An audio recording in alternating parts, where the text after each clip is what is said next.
तेजस MK2 का पहला prototype 2025 के अंत तक रोल आउट के लिए तैयार हो रहा है और इसका प्रोडक्शन 2029 की शुरुआत से शुरू होने की उम्मीद है। HAL इसे 2034 तक भारतीय वायुसेना को 120 यूनिट्स की डिलीवरी करने की योजना बना रहा है, यानी हर साल लगभग 24 फाइटर जेट्स का निर्माण होगा। ये टाइमलाइन दिखाती है कि भारत किस हद तक आत्मनिर्भर भारत के तहत अपनी एयर कॉम्बैट कैपेबिलिटी को बढ़ाने के लिए संकल्पित है। तेजस MK2 जो कि एक 4 पॉइंट जनरेशन का मल्टी रोल कॉम्बैट एयरक्राफ्ट है, इसे एरोनॉटिकल डेवलपमेंट एजेंसी और HAL ने मिलकर डिजाइन किया है। तेजस MK1 और MK1A की सफलता को ध्यान में रखते हुए MK2 में कई बड़े अपग्रेड्स किए गए हैं। इसमें बड़ा एयरफ्रेम, क्लोज कपल्ड कैनार्ड्स, पहले की तुलना में ज्यादा पावरफुल जनरल इलेक्ट्रिक का F414 इंजन और इंडिजिनस युटम AESA रडार जैसी एडवांस्ड एवियोनिक्स शामिल हैं। इसमें infrared search and track system भी होगा जो बिना रडार एक्टिव किए दुश्मन के एयरक्राफ्ट को ट्रैक कर सकता है। ये सभी अपग्रेड इसे एक ऐसा फाइटर बनाते हैं जो एयर टू एयर और एयर टू ग्राउंड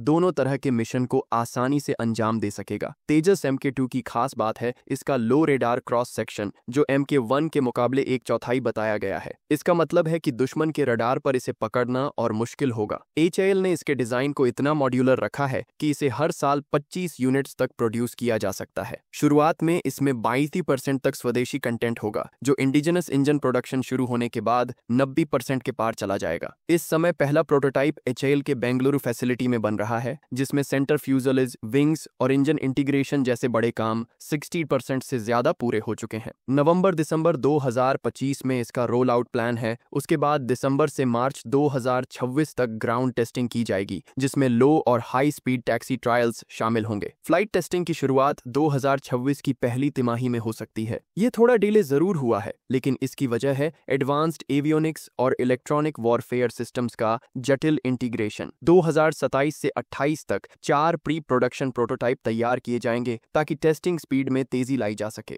इन चारों प्रोटोटाइप्स पर कुल मिलाकर 1000 से भी ज्यादा फ्लाइट सॉर्टीज की जाएंगी, जिसमें flight control, aerodynamics, engine performance और हथियारों की टेस्टिंग शामिल होगी। इसमें BBR, air to air missile, close combat missiles और प्रिसिजन गाइडेड म्यूनिशंस जैसे हथियार शामिल होंगे। इसका इनिशियल ऑपरेशनल क्लियरेंस सीधे 2028 तक हासिल करने का टारगेट रखा गया है, जिससे पारंपरिक IOC और FOC जैसे स्टेप्स को स्किप किया जा सके। शुरुआत में 2029 से हर साल 16 से 18 यूनिट्स प्रोड्यूस किए जाएंगे और 2032 से 33 तक इसे बढ़ाकर 34 यूनिट्स सालाना कर दिया जाएगा। HAL के नासिक प्लांट को MK1A से MK2 पर शिफ्ट किया जाएगा, जो शुरुआत में 4 यूनिट्स बनाएगा और फिर 8 तक बढ़ेगा। बेंगलुरु के 2 और प्रोडक्शन लाइन भी 2031 से MK2 बनाने लगेंगे। खास बात यह है कि MK1A के प्रोडक्शन में कोई रुकावट नहीं आने दी जाएगी। वायुसेना की 120 एयरक्राफ्ट की पहली ऑर्डर से 6 स्क्वाड्रन तैयार होंगे, लेकिन अगर जरूरत पड़ी और मिनिस्ट्री ONF डिफेंस की मंजूरी मिल गई तो ये संख्या 300 यूनिट्स तक जा सकती है। इसका मतलब है कि भारत अगले 10 सालों में MiG-29, मिराज 2000 जैसे पुराने फाइटर्स को रिटायर कर इन्हें पूरी तरह रिप्लेस कर सकता है। इस प्रोजेक्ट के लिए 10,000 करोड़ रुपए की मंजूरी पहले ही CCS द्वारा दी जा चुकी है। तेजस MK1 की सप्लाई चेन और Tata advanced systems, Larsen and Toubro जैसे प्राइवेट पार्टनर्स को इस प्रोजेक्ट से जोड़कर एक मजबूत इंडस्ट्रियल बेस तैयार किया गया है। भले ही प्राइवेट सेक्टर के प्रोडक्शन लाइन की वायुसेना की मांग को मिनिस्ट्री ONF डिफेंस ने खारिज कर दिया हो, HAL की मौजूदा फैसिलिटीज का एफिशिएंट यूज इसकी कास्ट एफिशिएंसी और टाइमलाइन को बनाए रखने में मदद करेगा। तेजस MK2 न सिर्फ MK1A और AMCA के बीच का ब्रिज बनेगा, बल्कि ये भारत की एविएशन टेक्नोलॉजी में नई ऊंचाइयों का संकेत भी है।